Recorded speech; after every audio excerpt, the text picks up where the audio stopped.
Here's a comical question for you. What's the difference between a pit bull and a woman with PMS? Any guesses? The answer is lip gloss. Many of us have either experienced PMS or we know of a mother, a sister, or a daughter, or even a teacher who has perhaps had a bad day from it. This evening, I'm going to share with you a comical novel excerpt about 4 little girls and a surprise visit from Aunt Flo. Some of the present themes from this novel excerpt will include, without adult intervention, girls maturing into women can be traumatizing. Second theme, things are not always as they seem. The third theme, even when children are lied on, the truth eventually surfaces and exonerates them. So from the novel, The Bluest Eye by Toni Morrison, this excerpt takes place outside of the girl's home. Pecola is an 11-year-old girl who begins her menstrual cycle. Her foster sisters come to her aid and attempts to explain what is happening to her. A rivaling childhood neighbor sees them and is trying to help Pecola and quickly alerts their mother. As a result, the mother misunderstands the situation and becomes alarmed. Yet during the cleanup, the mother chuckles when she reflects on the situation. Suddenly, Pecola bolted straight up. Her eyes were wide with terror, and a whining noise came from her mouth. "What's the matter with you?" Frida stood up too. Then they both were looking where Pecola was standing. Blood was just running all down her leg. Some drops were even on the steps. And I leaped up. "Hey, you cut yourself. Look, it's all over your dress." A brownish red stain had discolored the back of Pecola's dress, and she kept whining, standing there with her legs all far apart.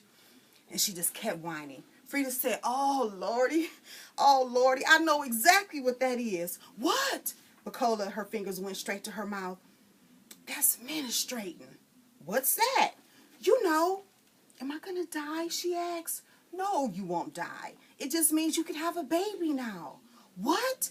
How do you know that?" I was so sick and tired of Frida knowing everything. Mildred told me and Mama told me too.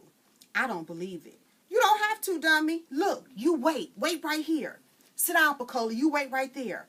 Frida was all authority and zest. "And you go get some water." "Water? Yes, stupid, water. And be quiet, or else Mama gonna hear you." Pecola, she sat straight up, and she was a little less than fear in her eyes right now. And I went to the kitchen. "What you want, girl?" Mama was rinsing out curtains in the sink. "Some water, ma'am." "Right here where I'm working, naturally." "Well, go on and get you a glass, and not no clean one neither. You go on and get you a glass, and get that used glass over there." I went and I got me a mason jar, and Mama filled it with water from the sink. It seemed a long time filling. Don't nobody ever want nothing till they see me in the sink at the kitchen. Then everybody got to get them a drink of water. When the jar was full, I moved to leave the room. "Where you going?" "Outside." "Drink that water right here." "I'm not going to break nothing." "I don't know what you going to do." "Yes, ma'am. I do, though. Just let me take it outside. I won't spill none of it." "You bet not." I got to the porch and I stood there with the mason jar of water. Pecola was crying. "What you crying for? Does it hurt?" She shook her head. "Then stop slinging snot." Frida opened up the back door. She had something tucked in her blouse, and she looked at me in amazement and pointed to the jar. "What is that supposed to do?" "You told me. You said go get some water. Not a little old jar full, lots of water to scrub the step, you dumbbell." "How was I supposed to know?" "Yeah, how was you? Now come on." She pulled Pecola up by the arm. "Let's go get back here." They headed for the side of the house where the bushes were thick. "Hey, what about me? I want to go." "Shut up." Frida, she whispered to me stage left. Mama said, "Mama gonna hear you. You watch the steps." They disappeared around the corner of the house, and I was gonna miss something again. Here I was, it was something important. I had to stay behind and not see any of it. I poured the water on the steps, I sloshed it with my shoe, and I ran to go ahead and join them. Frida was on her knees with a white rectangle of cotton that was near her on the ground. She was pulling Pecola's pants off. "Come on, step out of them." She managed to get the spoiled pants down, and she flung them over at me. "Here, what am I supposed to do with them?" "Bury them, you moron." Frida told Pecola to hold the cotton thing between her legs. "How she's going to walk like that?" I asked. Frida didn't know and said she took 2 safety pins from the hem of her skirt and began to pin the ends of the napkin to Picola's dress.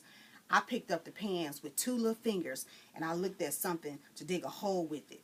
A rustling noise in the bushes. It startled me and I turned around and I saw 2 pair of fascinating eyes and a dough-white face.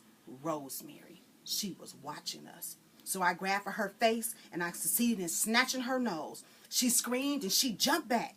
"Mrs. McIntyre! Mrs. McIntyre!" Rosemary hollered. "Frida and Claudia out here playing nasty, Mrs. McIntyre."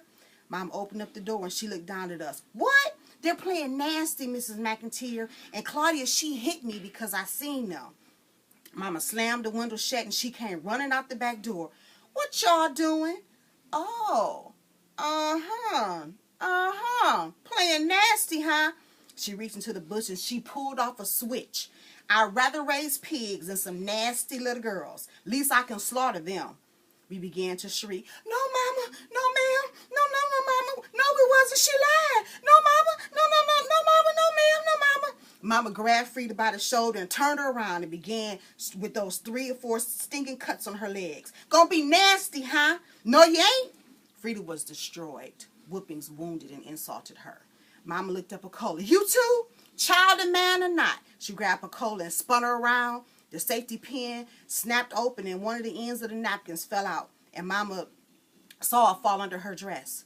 The switch hovered over in the air while Mama blinked. "What the devil is going on here?" Frida was sobbing because I was next in line and I began to explain. "She was bleeding. All we was trying to do was stop the blood." Mama looked at Frida for verification. Frida nodded. "She's menstruating. We was just trying to help." Mama released Picola and she stood looking at her. Then she pulled both of us close towards her, their heads against her stomach. Her eyes were sorry. All right. Nah, y'all stop all that crying. I didn't know. Come on now, come on. Get on in the house. And you, Rosemary, you go on home. The show is over."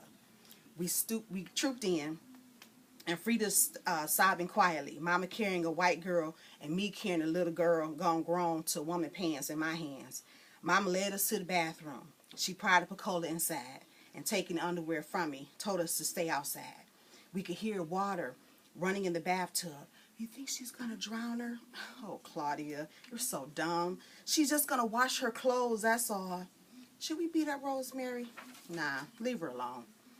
The water gushed, and over it is gushing. We could hear the music of my mother's laughter. So I've just shared with you an entertaining novel excerpt regarding 4 girls and their maturation process.